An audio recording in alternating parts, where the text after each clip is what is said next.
Hey, Warrior Saints, good morning. God bless you all. In the name of the Father, and of the Son, and of the Holy Spirit, one God, amen. This morning I want to tell you about my friend Martin. I don't know Martin's last name. Martin doesn't even know my name.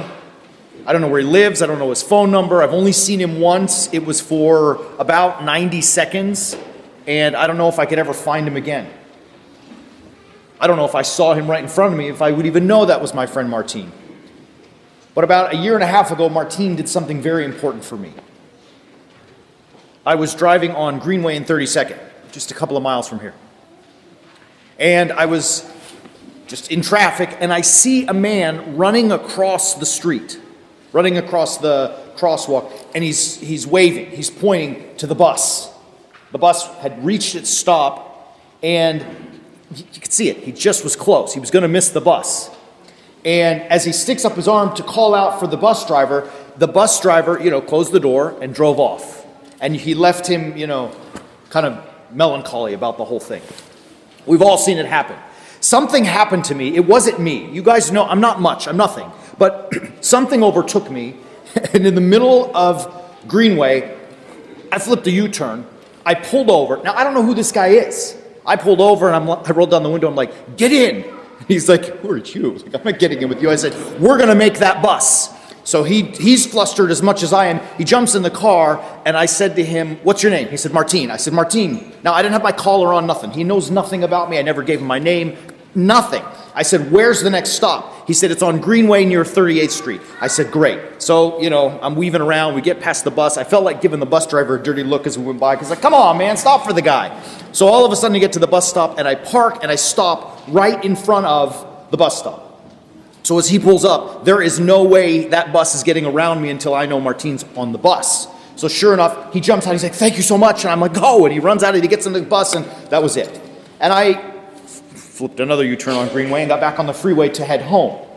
Now what was funny about it was literally probably 90 seconds entirely, in its entirety. I didn't think about it. I'm not a good person, so I don't really often do good things, but Martin did something for me. Martin made me recognize something about, I knew I had done the right thing. I didn't even think about it, but I knew I had done the right thing. I knew that somewhere within me, there was this God-likeness within me that was just screaming to get out, and at that moment, it came out. And I felt really good about it. I felt like I was supposed to be. I felt like I was supposed to feel. I felt great. I really felt great. And like I said, I'm never going to see Martin again. If he was sitting in the front pew right now, I wouldn't know what he looked like. I don't remember, right? But at that moment, I felt great. And I think all of us have that desire for greatness. I think all of us have that greatness within us. It's residing within us. And it's locked away sometimes for some of us, way down in there. And we've got to find a way to unlock that greatness, to unlock that which God has built us with, which God has established us with. And to do that, we have a couple of things to do. One, we have to walk on the way of the warrior saint. We're going to talk in a moment about today's point on the way of the warrior saint. But we also have to be mindful that the world does not want us to do that. The world does not want us to be great. The world is really looking for different things. Really, if you want to be honest about it, the world is looking for mediocrity. And it's telling us to be like everyone else, to be like everyone else, just to be like everyone else. And the world does that by telling us to focus on ourselves. You know what the world does?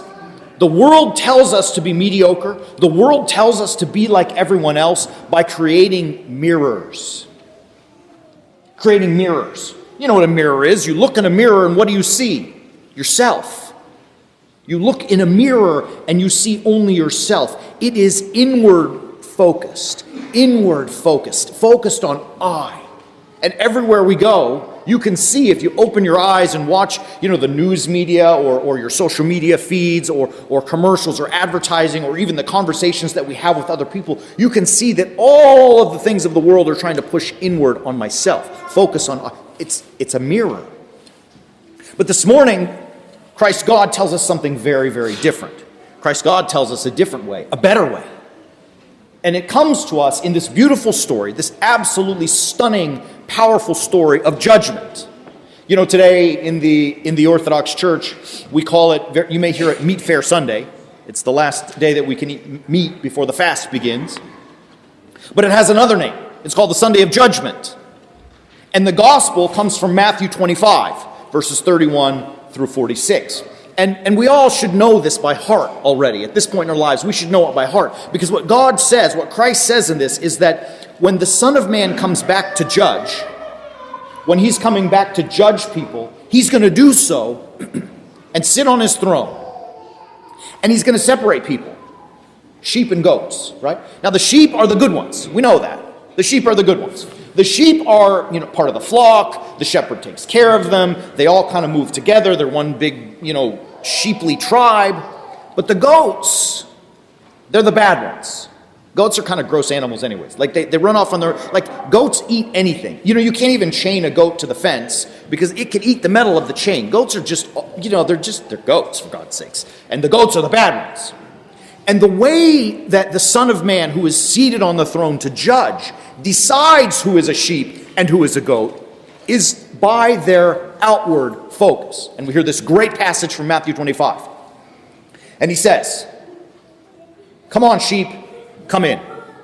Because you fed me when I was hungry, you clothed me when I was naked, and you visited me when I was sick, you came to me when I was in prison." And they say, "Well, wait a minute, Lord, when did we see you? We didn't see you sick or hungry or thirsty or naked or alone or in prison and go to you. What are you talking about?" And he says to them, "When you did that to the very least of my brethren, you did it to me." Right? And so what he said to them, what the judge, the king, the Lord said to them was, when you behave like that to someone else, it's like you're doing it to me. And the flip side of it is, he says to all the goats, "Get out. Because you didn't feed me when I was hungry, and you didn't visit me when I was sick, and you didn't give me to drink when I was thirsty, and you didn't clothe me when I was naked, and you didn't come to me when I was sick and in prison." And they asked the same question. Whoa, hold on, Jesus, before you kick us out. We didn't see you like that. You're the king. We would never have done that. And he says, well, when you didn't do that stuff to the least of my brothers, you also didn't do it to me. Which is saying to us, what Christ is telling in all of this, and I think it's clear, we have to know this. What Christ is saying is, when you look at the brother, especially the one who is in need, it is though you are looking at the Lord himself. And none of us, not a single one of us would ever see Jesus standing here in front of us and see him hungry and not offer him bread. We wouldn't do it. Not any of us would see the Lord standing here thirsty and say, "Oh, I'm not going to give the Lord a drink." We would never do that. But Jesus is saying, I want you to look outward. Forget your mirrors. Look outward. Because when you look at the other guy and the other girl who is hungry and naked and thirsty and alone and in prison and needs visiting, if you ignore them, it's just as bad as if you ignore me. That's what Jesus says. That's what the gospel is about today. And those who do not ignore the other, those who are outward focused, are the ones who listen to the reward that they got. He says to the sheep, "Come in and receive the kingdom that was prepared for you." Right? They received not gold, not riches, not power, not fame, not joy, not happiness, the kingdom that was prepared for them. And likewise, those who didn't do that stuff, those who didn't look at the other and take care of the other, those who were so busy and interested on their mirrors, they received eternal punishment. That's what it says. It's a nasty word. Matthew's tough at this point. It's a really harsh part of the gospel. It's tough, right? And so the judge is saying to us, the kingdom is prepared for those who are willing to be outward focused, those who are willing to be inward focused, and make sure their mirrors are nice and shiny and cleaned and Windexed. Look out, right? Now, so we all know this. Every year we read this gospel 2 weeks before Lent starts, and every year we all know it, and every year it becomes one of those things where we know it in our minds. We even know it in our hearts and in our guts, but we don't always do it. And so this morning, I want us to think about some very specific practical ways to do that. Because though it is beautiful for us, any one of us, to be like Mother Teresa, who left everything in the world and moved to India to help people who are actually orphans and suffering and starving and alone and naked and thirsty and all of those things. And to be sure, some of us are called to that. Maybe even some of us in the church right now are called to that type of a ministry. But at the same time, it doesn't always have to be so extreme and so dramatic. We can find ourselves serving brother, serving sister in very simple little ways. And it happens to us every single day. So here's what I want us to do. Here's how I want us to think. Every single day when you get up, every single day, starting tomorrow morning. Well, you can even start today if you want, but at least start tomorrow morning. When you wake up, say, today I'm going to do at least one thing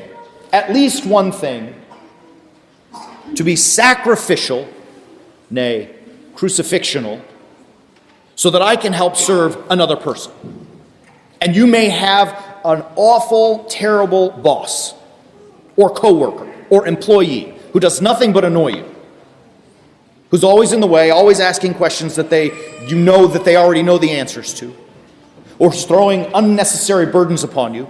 And our response, it boils inside sometimes, that vitriol, right? I got to get them, right? But perhaps we might show that person just one brief little moment of love, one little moment of compassion, where I'm willing to sacrifice my own ego to build up another person.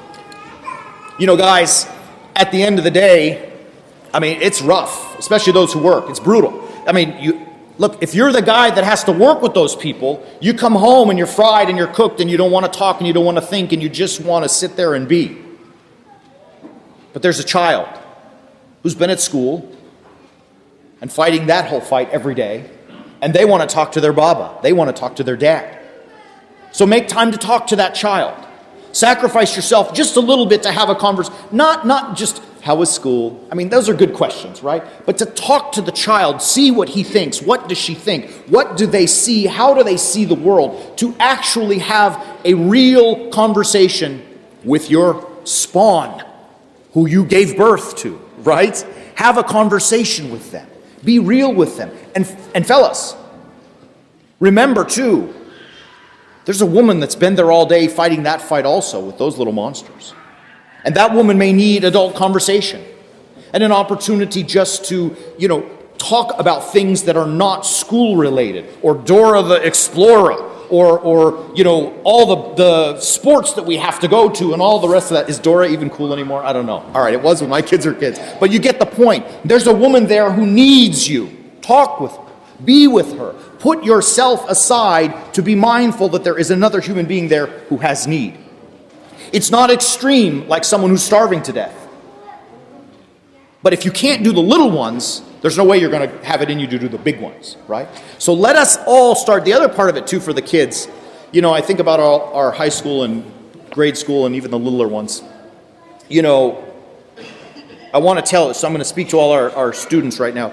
I know that very often you think your parents are annoying. Probably we are, right? But I want you to know something that never ends, by the way. It doesn't end, right? All right, I'm a priest, I'm married, I have my own house, my own wife, my own kids, my own parish, all that kind of stuff, and my mom is still my mom. Like, it doesn't change, do you understand? But maybe we, as the students, can sacrifice ourselves also a little bit for those people, right? Those people who are giving us their lives every single moment of every single day to provide for us. We can say to them, I'll sacrifice a little bit. Why can't you clean up your room without being asked? Why do they need to nag you to do your homework or to take a shower, right? Maybe you can sacrifice a little bit yourself for the sake of the other. It's not just about adults for the kids or the kids for adults. It's about all of us. All right. With that being said, here's the real call to action. I said it, and I'm going to say it again. Each and every day, each and every single day that God gives you to breathe and to wake up and to get out of bed, arise by making the sign of the cross and thinking to yourself, today I'm going to serve a person. I'm going to be crucifixional in my own life so that I can serve another person. And it may be big. You may end up being the next Mother Teresa. And it may be small. that you show love to your father and mother and wife and husband and coworker and boss and friend and to some stranger on the street and to Martine. So that when the Son of Man comes once again to judge between the quick and the dead, we might at least have some semblance of a defense to stand before him and say, "Oh Lord, I tried to be one of the sheep. I didn't want to be one of the goats. And I tried to be a sheep by loving you when you were in need, in and through the other person, because I was outward looking." May our great God and Savior Jesus Christ give to you in your hearts this point on the way of the warrior saint today. Bless and keep you to always walk in new life. Amen.